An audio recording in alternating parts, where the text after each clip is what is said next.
Well, welcome, Dan. Yeah, you're talking about trying to get out on a flight. Hopefully, the wind allows you to board and get down to Texas to go hunt some whitetails. Yeah, a little Texas action. It kind of excited to have our guest from Texas today too, huh? Yeah. Oh man, he's great, isn't he? Like that's the first time that I've really got to meet Andrew. Like I've heard about him from Brandon Mason, and the guy is just a diehard bow hunter. Man, it's awesome to have him on. Yeah.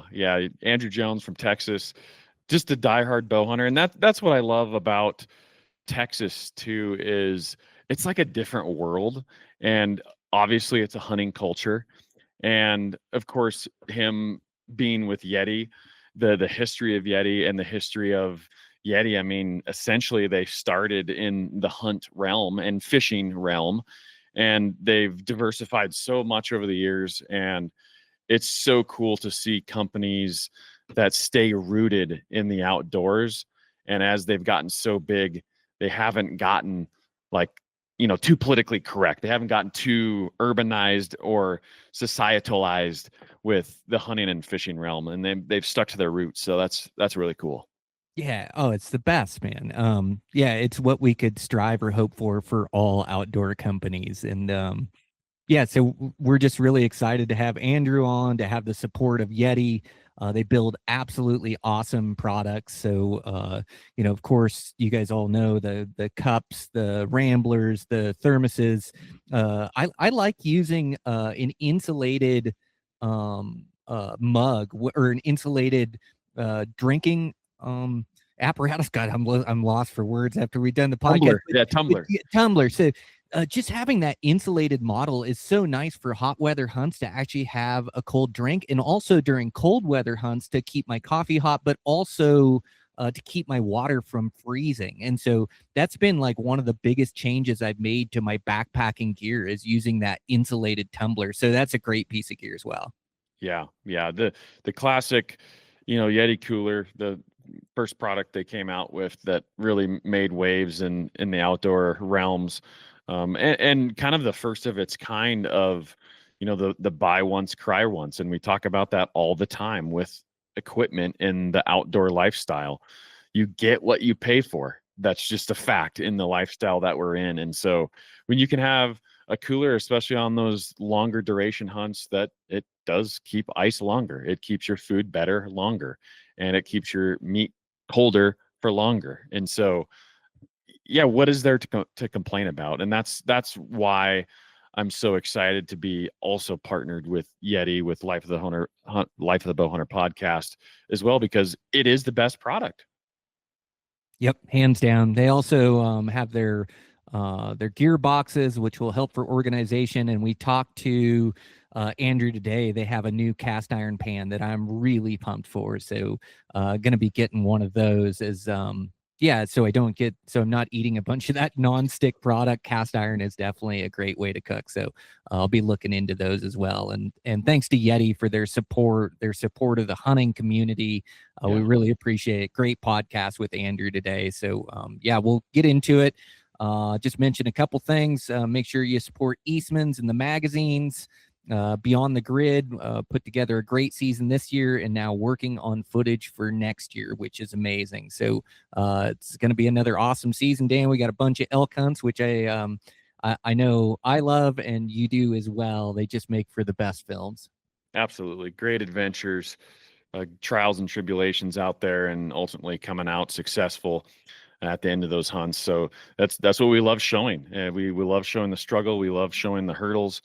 And, we don't always kill something, but what we do like showing is the best adventures on Beyond the Grid. And so that's why I'm super excited for the new season as well. Here we go. Season 9, I think, is what we're on. So those will be coming up in the spring and summer of 2026 for the new year. Yeah. In the meantime, we're editing, we're creating content for the Deer and the Elk collectives, for the magazine, for the podcast here in house. And it never ends. Nope, never ends. We're going to get a little break, though. You're going to go to Texas. Hopefully you fly out today, if not tomorrow. And then, I've got that odd ad hunt, so we'll have some new content there. But yeah, thanks for the support, you guys. Let's get into this podcast. Andrew Jones from Yeti. Dan Pickar. I'm Brian Barney. Eastman's Life of a Bowhunter. Here we go. Let's do it. All right. Good morning, guys. We got a special episode today. We got Andrew Jones from Yeti. Thanks, Andrew. Hey, guys. Great to chat. Thanks for having me. Yeah, it's good to have you on. So, you're a Yeti, and sounds like you're based down in Texas, right? I am, yes. So Yeti's based in Austin, Texas, kind of like the Southwest, like very edge of it.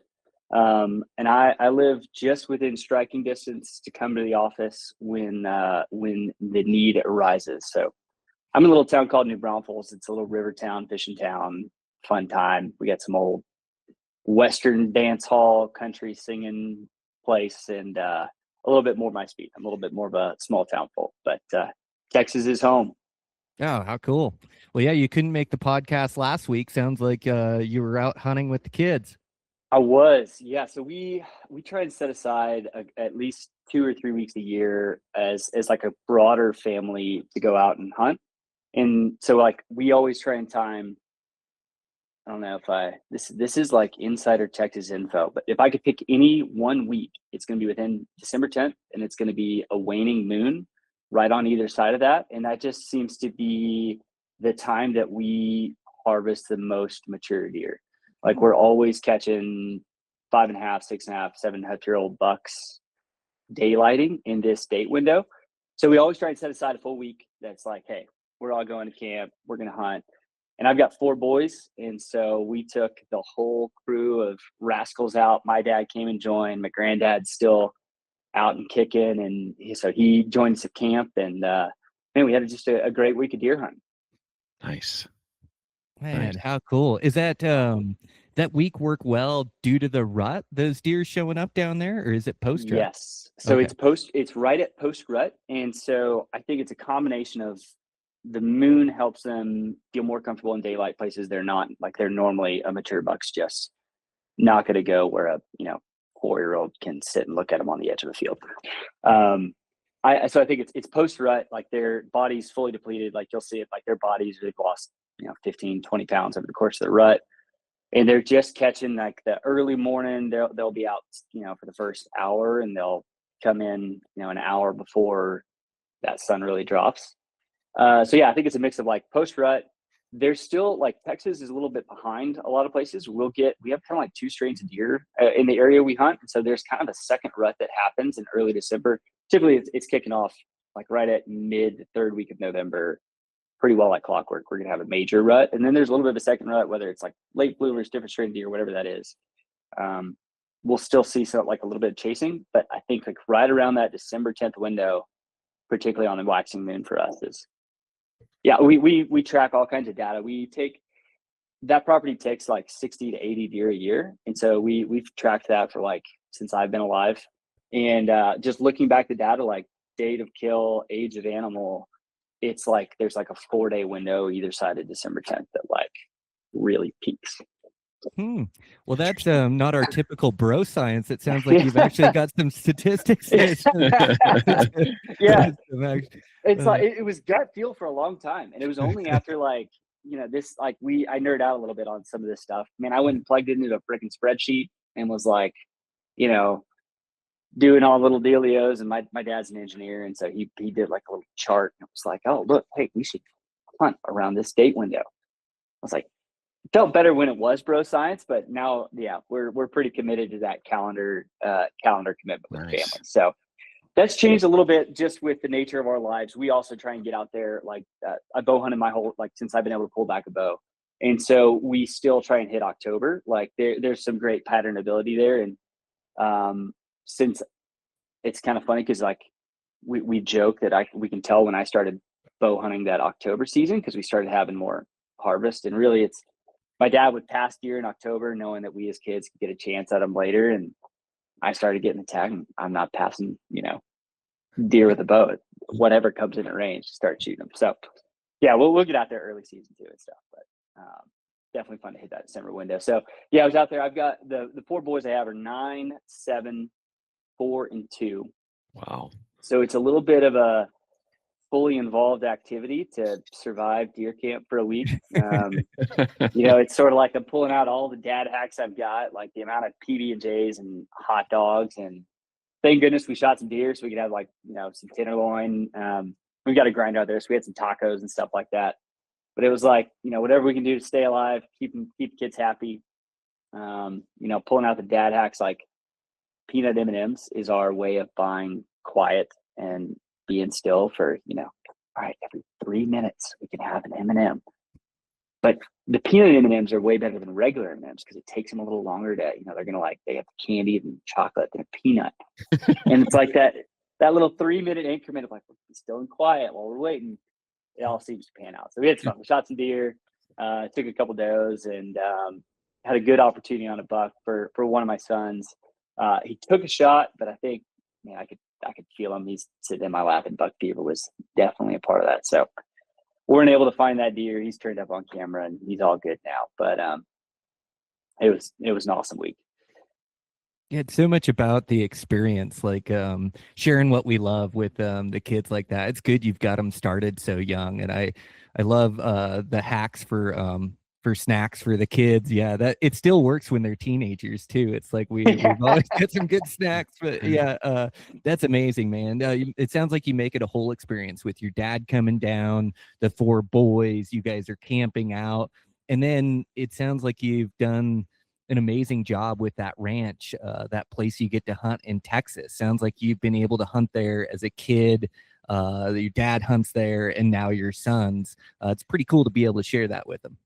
Man, it's been such a blessing in our life. Like, I was just sort of thinking about this last week, like, why do I hunt? Why do I bow hunt? Just a lot of those things are always revolving around. And a friend of mine a while back, and I'm blanking on where I stumbled across it, but he does these cool journal entries and shares them with all of us sometimes. And he had one, he's like, what does hunting really afford me? It's like, it just really bought me time with the people that I love. And so in that case, it's with family. Like, we are so intentional to set aside time every year that all of us are going to go to camp. And it's like, we love to hunt, and we're pretty dang serious about it. Like, there's probably times I could be a little bit more focused on the experience, and I'm trying to shoot a nice deer with my kids. But that's like, we're very specific about, like, time's going to be set aside, and it's intentional time. We don't have the distractions of team sports and, phones these days and email and whatnot. We've been very intentional about not getting phone service or internet service out there.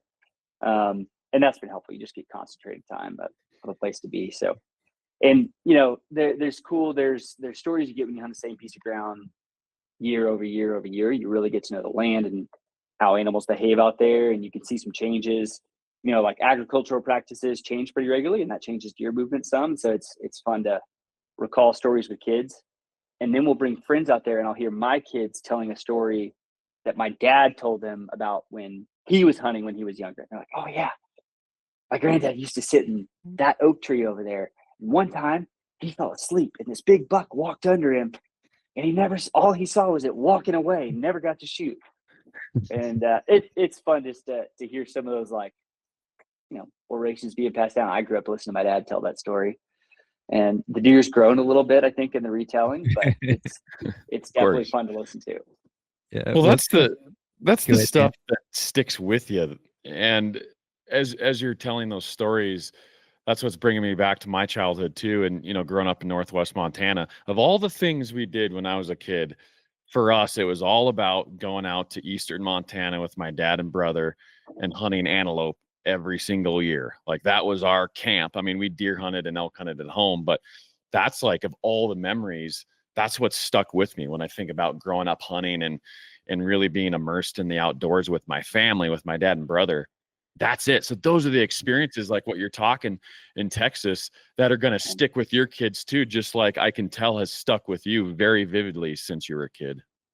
I mean, that's my hope. I'm grateful to be able to say, like, my dad's my best friend. So it's like that I got a group text with my dad and my granddad's, and it's like, game camera photos. Hey, I just went on this hunt over in this place, and I don't really use social media. So instead, it's like group text with the family is kind of the outlet of any, photos or group of grids and stuff like that. So it's fun to be able to share those. And man, so the Western hunting game is newer to me. I've only started doing that in the last like 4-ish years. So like Texas has always been home. We've always had a place to hunt here. My family comes from the Mississippi River Delta generations back. We've been here since like the Revolutionary War. You could probably tell by all our note keeping on the deer. We're like weird about keeping family history stuff. Like we've got all these family records. My sisters are like the daughters of the Revolution stuff, where like they track. Oh yeah, you are blood history. Anyway, I just say that to say we've been in the States for a while, and we started this old hunting club called Marigold Hunting Club in the River Delta, and some really cool history there. It's the oldest chartered hunting club south of Virginia, based on our some research we did, like back in the late 1800s, and our family had been going out there for generations. I also got to go hunt there as a kid, and I just said, like whitetail and then waterfowl has always been my background. But we started doing this Western stuff, and it's awesome. And set aside just with the kiddos a time last year to do exactly that. Like took them antelope hunting with me, drew a Wyoming antelope tag. So I planned to run around with a bow for a week and not really get close because I have the kids in tow. And I found out my kids are sneakier than I am. And like, they're great. Found out I'm the one busting antelope, and they're back there like, Dad, what are you doing? Why are you busting these things? So turned into an awesome hunt. We ended up camping out. We got to road trip through the country, pop up the tent on the truck, and make pancakes on the tailgate. I think we went in September, so we drove through Rocky Mountain National Park during the rut. And, those elk are massive and fueling on the roadside. And I think we had a bull moose cub, like all hot and bothered, like in between our tent and our fire. Just cool stuff that we could still look back on and share the stories, memories together. So man, the Western stuff has been a lot of fun. Like it adds a whole new, I guess, sense of adventure. There's a lot of stuff I love at having the same camp, the same property that we all know. But with the Western stuff, I'm getting to learn animals in a whole new light, learning to read all these different ecosystems and environments. And I feel like I get like almost like a mini biology class every time I'm going to go travel somewhere else. So like, I'm not just looking at the animal and the topography. I'm like, okay, well, where are they eating? What's the ebb and flow of moisture and all this stuff I probably would never go look at and learn if I wasn't going to try and, take mature animal in that place. Yeah, that's awesome, man. That definitely hits home with me. I'm sure Dan as well. Like we love the adventure bow hunting. You just immerse yourself in a different habitat, and hunting these different habitats and different species, they hone your skills in different ways, And so, it's what we love is traveling. In fact, Dan's flying out today, and I fly out in about a week and a half. So Dan's headed to your country down in Texas down there. All right.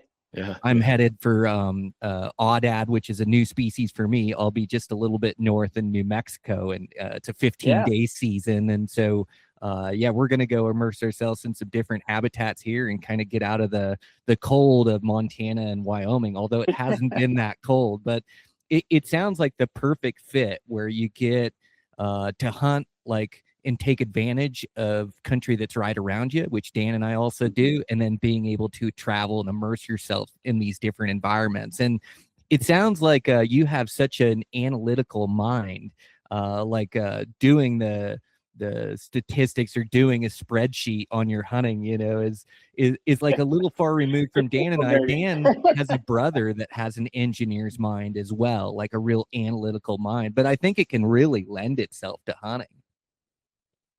I think so. So my dad's an engineer.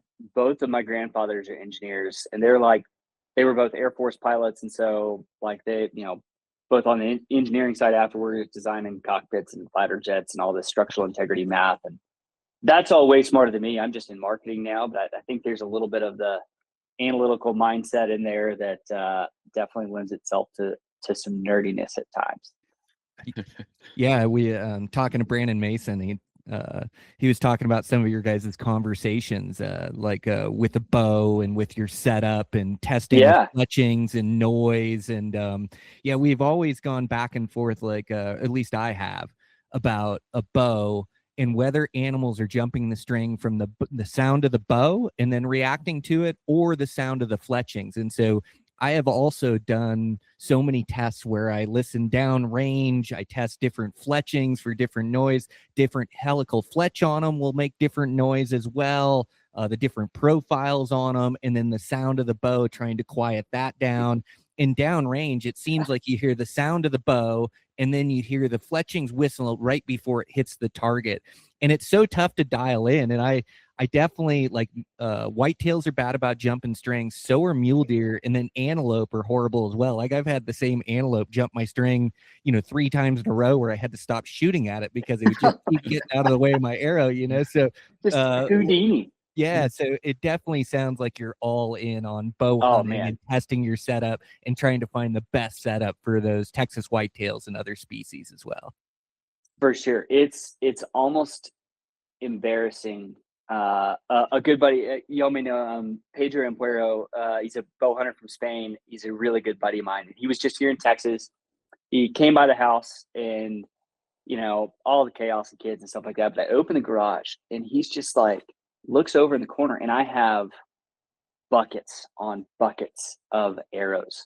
And it's just like all these different arrows that I tried. And I'm like, no joke. I think I bought just about every carbon arrow that's been on the market in the last 8 years, built a different arrow, built different helicals. I'm trying different veins, doing exactly what you're talking about. Where I would set up a little phone on a tripod and then shoot the bow past it and record it.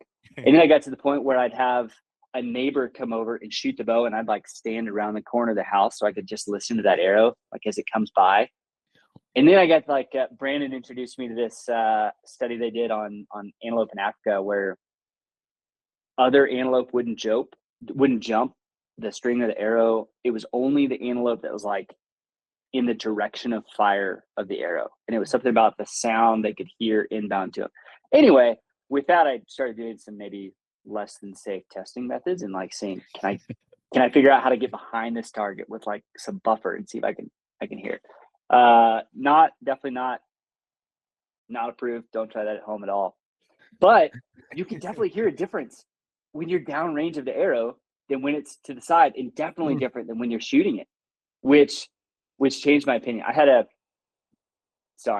swerve. A buddy filmed in 4K, biggest deer I've ever seen in my life. I had the opportunity to hunt in Ohio. Everything was perfect.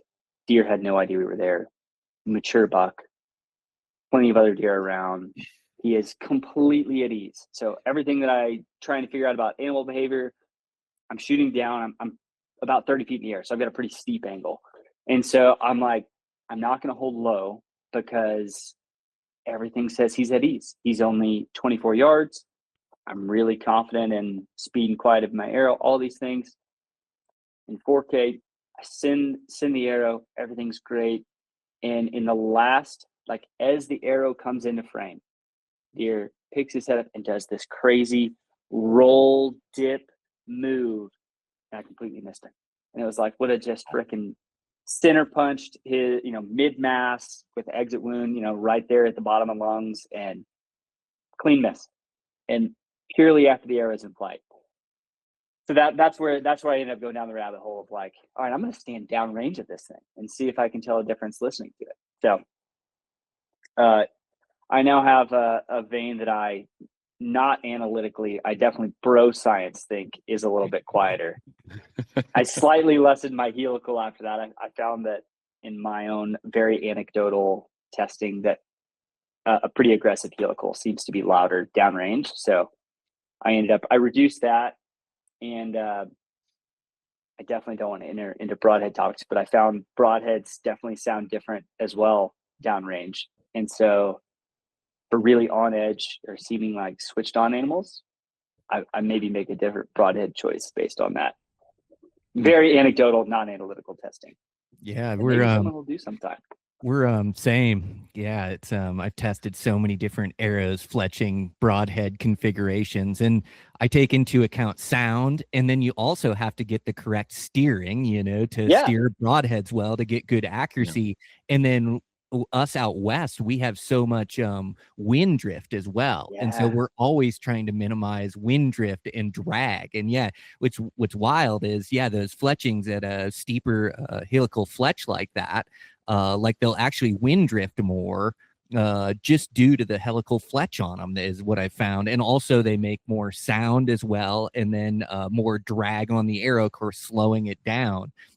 So yeah, we're like, not only do we have one variable, like we've got like 3 or 4 that we're trying to find the best fletching.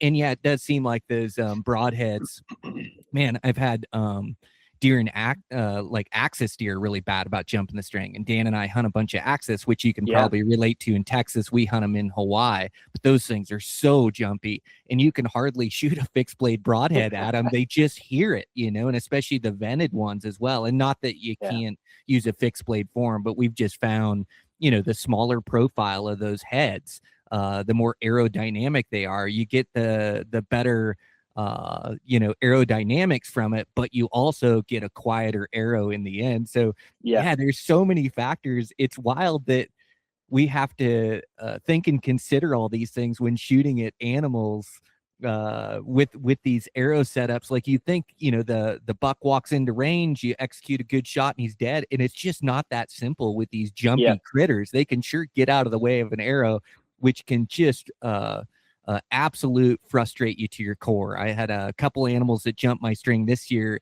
and honestly, if I didn't have them on film, I don't know, you know, if I was in my younger years, I might have just thought it was me that was missing them. But I can watch them on film spin and roll or duck and load up when that arrow is coming, and absolutely dodge that arrow, and just had me in fits this season, but finally got a couple to wait on it anyways. But yeah, it's fun stuff, isn't it? I know Dan dives deep down the rabbit hole with all this stuff too, just trying to find that perfect bow and arrow setup, man. It's a process.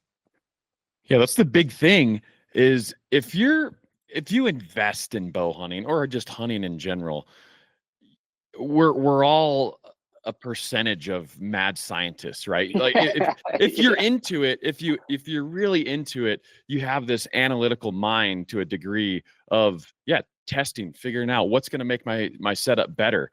And yeah, a lot of it is learning by experience in the field. But you know, I remember back in the day doing the same thing, like setting my camera up downfield and trying to get audio recordings of the different veins. And no, it's I think everybody does it. Everybody. And if you're not doing that, you should be doing it. You should be testing your setup. Yeah, definitely, man. I'm like, I've noticed they jump less. So, you know, there's still, it depends on how we're hunting them in Texas. You know, we hunt over feeders sometimes. Man, I've actually found it's really hard to kill a super mature buck. Maybe it's just on our place because we've done so much, but I've almost found I have to hunt like a traffic pinch point or something along those lines to keep them from being too switched on.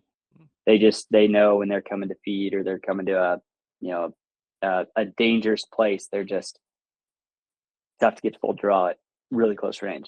But anyway, I've just noticed that, man, our deer jump a lot less in the last year and a half since I've started being really careful about my arrow build. And it's been great being able to punch more tags. So what's your build right now? Like, what's your arrow that I want to hear this? Yeah, I went through. I've gone through a lot, and I've had some really cool opportunities this year. So like this year, I think I used 4 different arrows.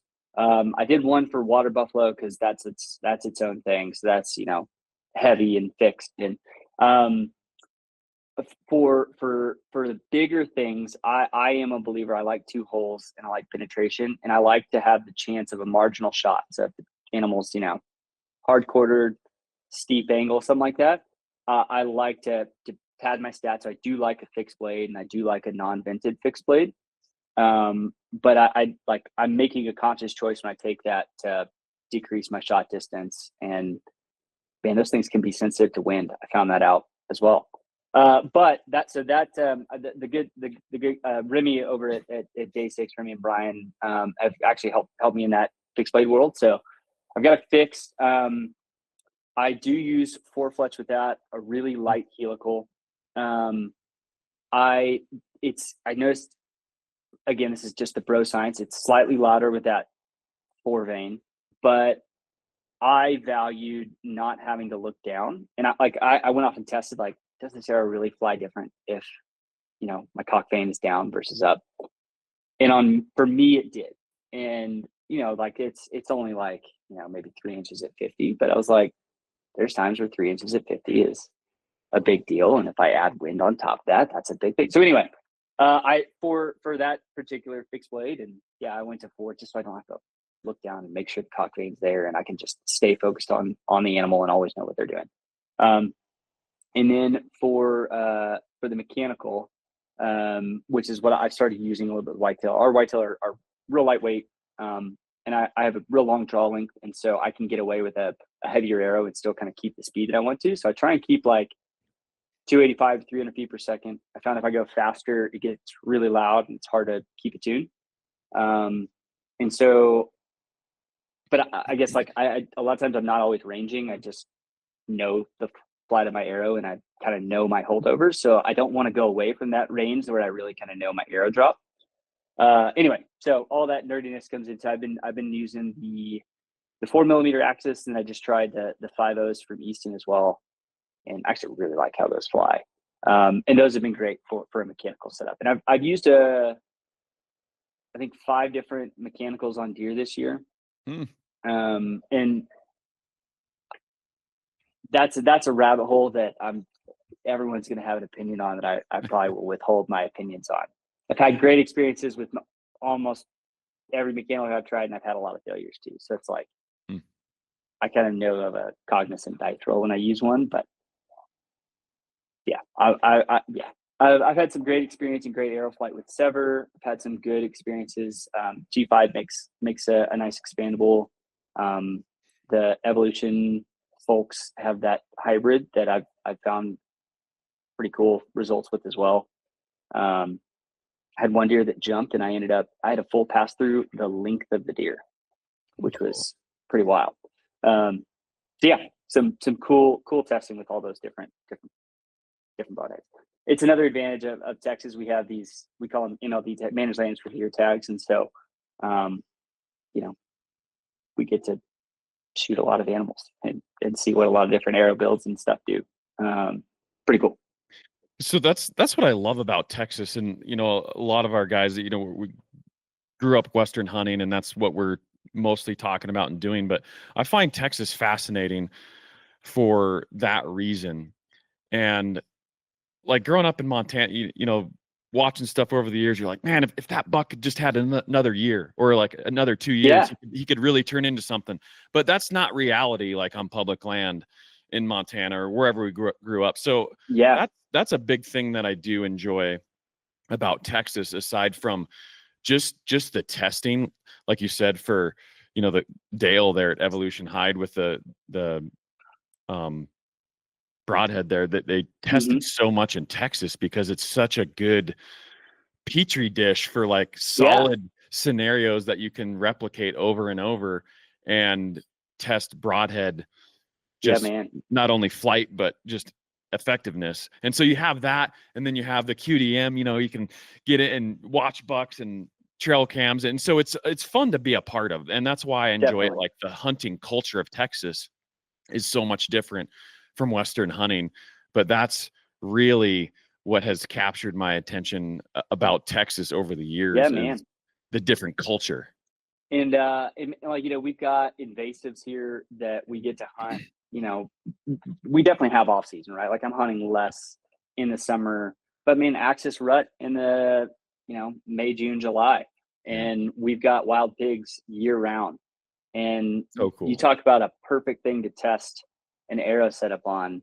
Their hide's super thick, especially if you hit some bone, like you're going to see, hey, what kind of penetration am I getting? Am I getting 2 holes? And we have a lot of thick cover. And so, sometimes that blood trail really matters. Some of the like little, these mesquite oak, rocky nonsense that we get, if you don't get good blood, you can know an animal's lethally hit. You're going to waste 2 or 3 hours just trying to pick through all this cactus that's miserable, trying to find that thing. Definitely been fun. And then in recent years, a good friend of mine in Colorado, his name is Fred Eichler, has gotten me into the traditional game. And so, man, growing up we used the technology we had. I think I got a Parker compound bow for my 12th birthday, and I shot that with uncut carbon arrows that I bought off the retail store floor. Didn't know I was supposed to cut them. Just put a broadhead on them, and that's what I shot until like 5 years ago, unknowingly. I mean, like, knowing what I know now, I was like, man, that was really not doing justice to the animal in the way that I could have. But man, now I've gone down this rabbit hole of like, I like to try every model bow. I'm always passing a bow off to someone else and getting a new one to experiment with in the arrows. But man, of late, Fred graciously put together a recurve for me and taught me to shoot. And apologies, I need to take out these headphones. Yep, no worries. Okay, we're good to go. Yeah, you were just talking about getting into traditional and getting that bow. Man, that's a really cool rabbit hole to go down. Oh, it's so fun. And it's so humbling. It's just, you can, spend 3 months and really feel dialed. And then you set it down for like 5 days and you come back to it. And I'm like, I'm a beginner again. I should have never set it down. It's been great for discipline. But then on the animal front, it's really changed. Like, I no longer can I say, oh yeah, here, I'm at 40. Great. Like, let's take a shot. It's like, oh, now I'm stalking because, I think my range still is like 30 and in, and really I'd prefer to be 20 and in. And so, yeah, it's been cool to see like how much more time I need to invest in the stalk, and how much more time, if you're really careful, you can get away with being near really cool wildlife. Yeah, I found it's like a mind shift change, right? And yeah, where normally you stalk into 40 and shoot, all of a sudden it switches to where you've got to try to get into 20 or 25. And so it's a total mind shift, but in the same breath, it's like it's doable and possible, and you actually find yourself like in some close encounters. And I love like all that high opportunity hunting that you have. Like, I bet it's really improved your skill set, like at shooting, at stalking. Like, it seems like experience is the best teacher. And so like getting all those experiences with whitetails, with different broadheads, with shooting, having them jump the string, with different blood trails, for shooting at, you mentioned Asiatic water buffalo, like shooting at big animals teaches you other things as well, like us hunting elk and us hunting all these different species. That's really where you learn and you put your theories to test and make sure that they're going to work and function correctly. And so it's just like the best teaching tool. It's like you can do all the practice in the world, but really you need those reps in the red zone. You need to go hunt animals. You need to shoot animals, shoot at animals. Like, I think that improves your skill set, like in the best way possible. Absolutely. I feel I'm really great. I feel like I've gotten like an accelerated on ramp to a lot of things in archery just by having high opportunity. And we've got the terrain that we hunt is really cool. We've got some awesome, we're in what's called like the Cross Timbers region, but right where it meets the Cross Plains and right at the north end of the hill country. So we've got 4 really unique terrain types, and we're on the Brazos River. So we've also got some really cool river bottoms. And so that lends itself to kind of most of Texas's hunting styles. So we've got some ag with wheat, we can plant food plots, but we can still hunt, traffic along the river bottom and real thick bedding area stuff. We get some open pastures. But I've started trying to stalk whitetail with a recurve, and it has been, definitely humbling. It's like, it might almost be negative, because like I go into it going, I'm going to blow these deer. And then when I finally get, like, if I do get close enough, I'm like, all of a sudden I'm so panicked. I'm like, oh gosh, the opportunity is actually here. I was expecting to fail down here. But that's been really cool because they're twitchy, and it's neat to get that close and get a shot off on them. But it's like, it'll take, 20 stalks over the course of a week to get one, at least for my skill set. I'm sure we could drop somebody in there and they'd be like, oh yeah, I'll do this every time. But man, they are hard to get close to. Well, there's something good about failing as well. I thought like I only became the bow hunter I am because I sucked at bow hunting so much. Like I failed so much. Like I did get those 20 stalks, or I got like all that experience making mistakes and being able to learn from it. So yeah, I definitely think failure is a prerequisite, and definitely we learn more from our failures than we do our successes. And that's such a great teaching tool. But good on you, like taking on that challenge of stalking those critters and trying to get as close as you have to be with a recurve. Man, that's amazing.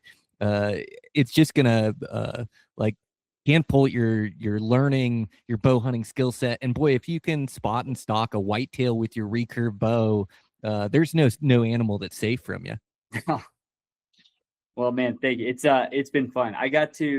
So this year, I was fortunate. I drew a mule deer tag in Wyoming, and then was able to get an antelope tag in the same unit. And so had a good time window, and I was able to get out there and chase those critters with a recurve. And man, it's funny. Like I expected to fail a lot more, and then I feel like every once in a while you fail so much, and it's like everything just lined up and worked.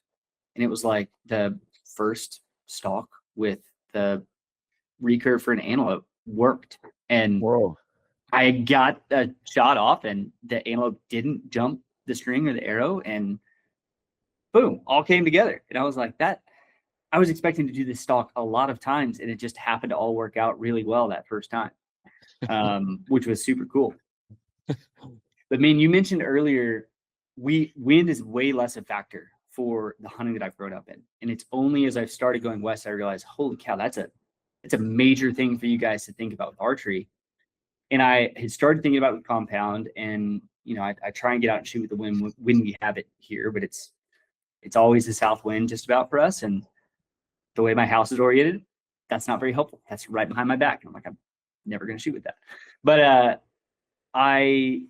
it took me 2 stalk attempts for a mule deer. I clean missed the first mule deer I shot at, and had spent all afternoon stalking this deer. Finally, like he's slowly feeding away. We're in the evening time. We're in this like super flat country, but it's just enough of a rolling hill that like as he feeds over and goes down, I can like quickly come up and get in the next little divot. And so it's this like sprint, lay down, and then peek up, sprint, lay down. I finally I think I got to about 8. I'm eyeballing it. I wasn't range finding, but about 18-ish yards, get a shot opportunity. But I'm on a plateau. We're in Wyoming, and I'm on a mesa, and he is just down from me. Great scenario visually. What did not occur to my Texas self at all was that wind is going to be ripping up the side of this plateau at mesa, because the wind's in my face, and it's a nice light 10, 15 miles an hour up here on top of the mesa. So not a factor in my shooting at all. Draw back, send this arrow, and that thing just sails over its back. Like I just watched that arrow all the way down, off the side. And I was like, obviously deer sees that happen, takes off, he's gone. I'm sitting here going, what in the world happened? Like, how far was that? So I go to pace it off, and that's where I pace off this 18 steps, and I'm there, and like I get to step 16, and that wind just hits me and knocks my hat off. And I was like, man, it wasn't even a thought to me that wind could be ripping up the hill.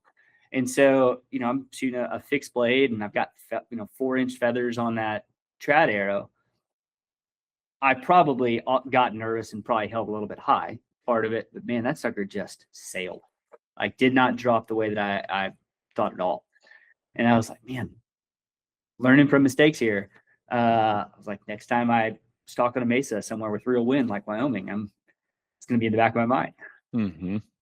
Mm-hmm. Yeah, well, you did really good. Like all those reps for those whitetails and all those stalks, you did well to like kill an antelope and a mule deer in just a handful of stalks like that. Is pretty impressive, man. Yeah, it's awesome. It's so nice to get you on the podcast and to know the director of marketing is so into bow hunting, and you guys have always supported bow hunting and fly fishing, and it's a culture in your business and in your company. You guys were the first sponsor, one of the first sponsors of my podcast that I started 10 years ago, and gave me support there. You've always supported Eastmans in our video endeavors, our Beyond the Grid, our Eastmans TV show, and now supporting us through Life of a Bow Hunter has just been amazing. And I'm so impressed by all your guys' films, the culture of the business, and it's just puts me at ease. Like, I love seeing your company succeed. And as I see, like, you guys go international and you guys are growing in all of these huge venues, but I just know that you guys are rooted in fly fishing and hunting and still support us, which just means the world to me, man. It's like, it's awesome to get you on the podcast and hear you talk about bow hunting like that, man, and just know where that company's rooted. It's amazing. I mean, I'm really grateful. I've got a history in advertising as well. So pre-Yeti, I did big agency stuff and worked with a lot of other large businesses. And it's a really unique thing, I think, for a company to be intentional about staying grounded. And Yeti's got this. I'm on what we call like the community team, and there's I really focus on hunting, but there's a version of me who eats, sleeps, and breathes fishing, and there's a version of me that, I mean, she's a former rodeo competitor, and she thinks about our ranch and rodeo sphere. And so like where I work with some of our hunt, we call them ambassadors, but good folks like yourself, or I mentioned Remy Warren earlier, Fred Eichler. Where I'm thinking about those folks for the world of hunting, there's someone that has kind of like the way that I eat, sleep, breathe, hunt. They eat, sleep, and breathe that pursuit, kind of for all of our communities that we go into. And I'm just really grateful as we, like, this professional sports world's hitting us, and man, we're going to Australia and New Zealand and gosh, all of Europe and Germany and the UK and Scotland, still having an emphasis in the world of hunting, and then finding, hey, how can we, in these places that have a hunt community, perhaps it's a little bit, say, smaller or a different perspective in North America, how can we still speak to those folks in that arena? I'm grateful. I kind of pinch myself every once in a while. We get to invest so much into the hunt world and call it good for business. It's amazing. It's not only the best products, but like us hunters, we like to put our dollars into companies that support hunting. And so it's the best products. I know that Yeti cooler has changed the way that I hunt and changed the way that I can keep game meat.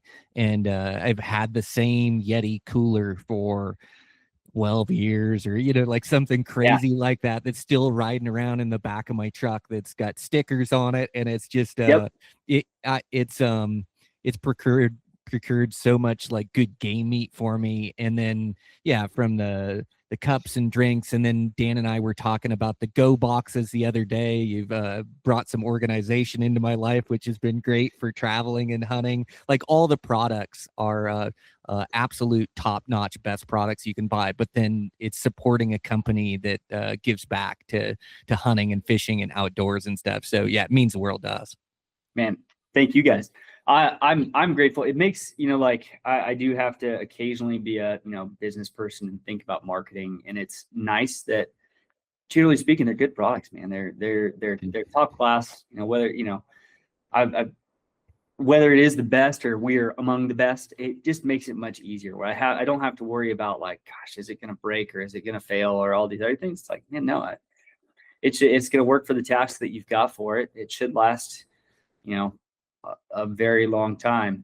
I mean, you mentioned having one for like 15 years. I remember I had first started, I was guiding waterfowl in up in Arkansas, and I spent like, I think I only had like $400 something in my account, and I spent, it's like $375, and I got myself a Yeti cooler.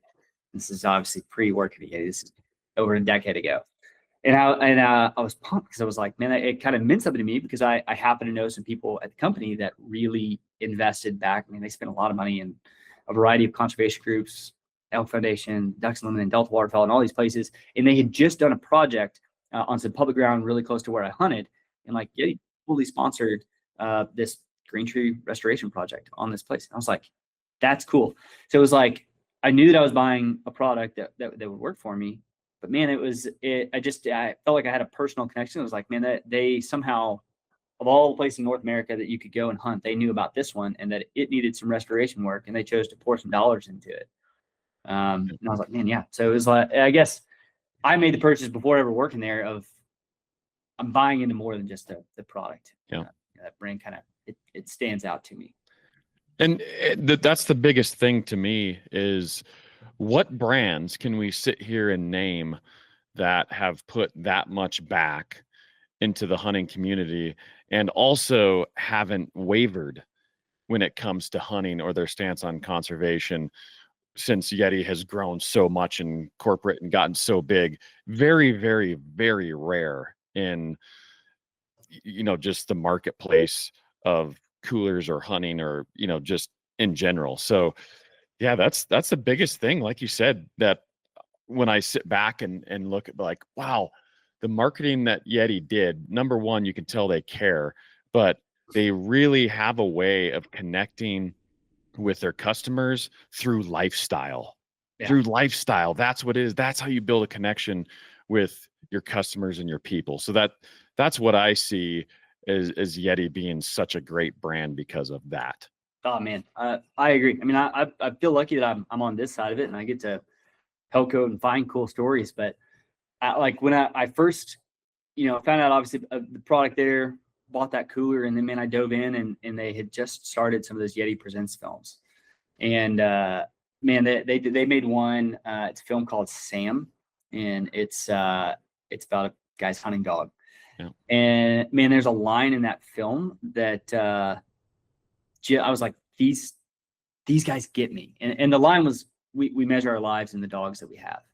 And I was like, that is so true of our family. We refer to this hunting trip to go hunt these ducks, or this hunting trip is like, oh, hey, we had Duchess, on that quail hunting trip, or we had Kimbo on that hunting trip. And it was like, man, yeah, we measure our lives by the dogs that we have. Anyway, get all sentimental on it, but I was like, that it's rare to find, and that you won't find a Yeti product in that film.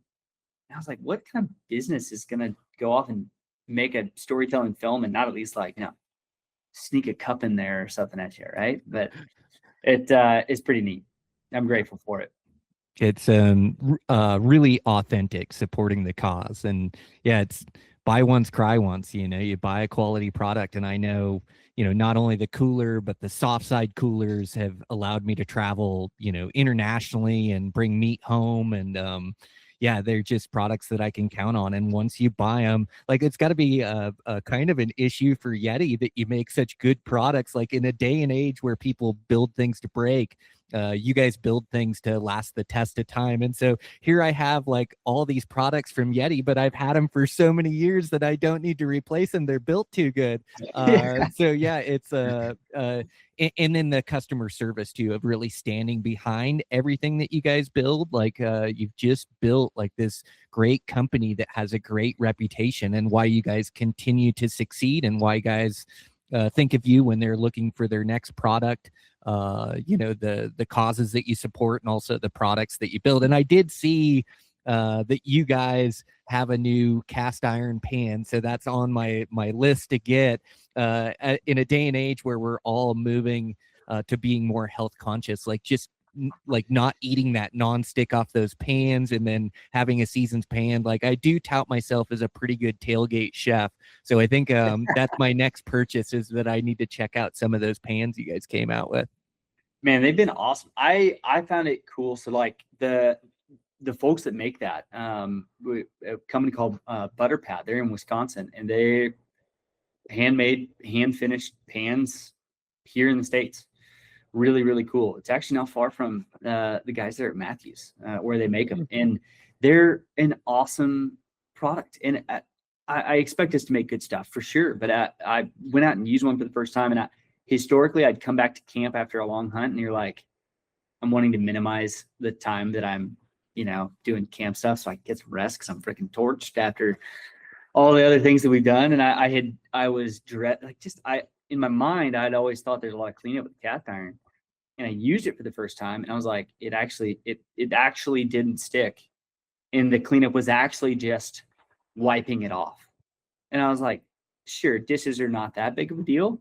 Man, time after time, having to come back, and I'm like, I'm cooking this food cognizantly, like, you know what? I'm not going to use another bowl because I don't want to clean it. So I'm going to eat out of this thing. Yeah, saving that time was kind of a neat deal. And the folks behind that are making that, it's a really cool community in Wisconsin too. And it's neat to get to support those people. Huh, how cool. Well, yeah. Closing thoughts, Dan. Yeah, it's great. Long live Texas. I love that place. That's right. We need to get a little spot and stalk whitetail action sometime. Have you guys down, sneak up on some deer on the edge of a wheat field, get some terribly swirly wind off the river or something like that. Great failure. That's right. Do some of that, running the creek bottoms and doing some rattling. It's an exciting place. I did that a couple of years ago, the rattling game out there in West Texas. But yeah, I'm down. I love it there. We should get Brian down there too. Come on with it. Yeah, you don't got to twist my arm too hard. Yeah, I'm there. You just send me the dates and I'll show up with a bow. But it's been really nice to connect with you, Andrew. Closing thoughts on Yeti, on bow hunting? Anything you have? Man, we love it. That's nothing beyond that. Just we're grateful to be plugged into the hunt sphere. I'm really grateful I get to invest so much in a variety of conservation groups and really cool people in the sphere. So cool. Yeah. Well, I'm sorry to inform you that we will be hitting you up in the future and taking more of your time to get you on the podcast. You're like such a great guest for the podcast and a perfect fit. So thanks for taking the time today and joining us. And thanks for the support from Yeti. And yeah, we just appreciate you guys and everything you guys are doing. Awesome. Thank you both, Dan. Thank you, Brian. Thank you. Thank you. Y'all have a great day. Thanks.